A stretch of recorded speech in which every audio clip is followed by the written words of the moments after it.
So we have a chemistry question that says how many oxygen atoms are in 1.6 grams of sulfur trioxide. Okay, now whenever you see a question saying how many oxygen atom or how many oxygen molecule or how many oxygen ions are there, since here we are talking about particles, the atom, the molecule, the ions, we call them the particles. The formula which we use is this one. You simply say P is equal to number of moles multiply with the Avogadro's constant or number.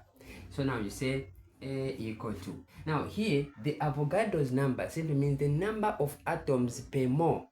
So this number, it is fixed. It is always 6 times 10 to the power 23. This 8 is representing this number. It is part of the formula. Now how about n? We need to find n. Now n simply means the number of moles. So if you want to find the number of moles, it is given by n equal to physical mass over molar mass there. Now what is the physical mass? It's a mass we're given 1.6 over. How about the molar mass? The molar mass for what is sulfur? So sulfur trioxide. So sulfur trioxide is written by this S. Then tri simply means 3.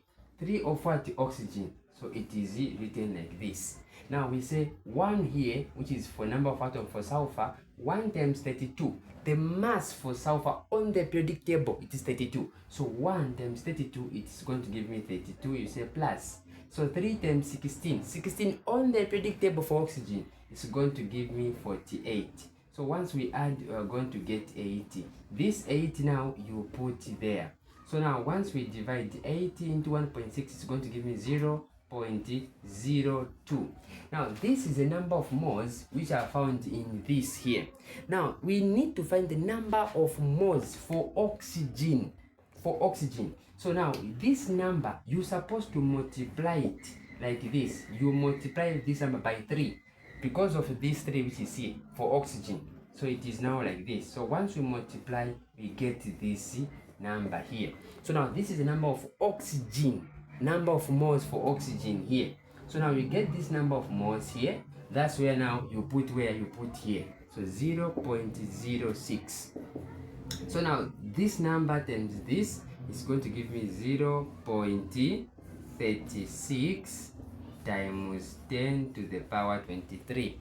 Now this is the answer. If you want, you can still round it off by moving this point this side. Once we move this point here, then the number reduces. So it meaning to be 33.6 times 10 to the power 22, which is the answer.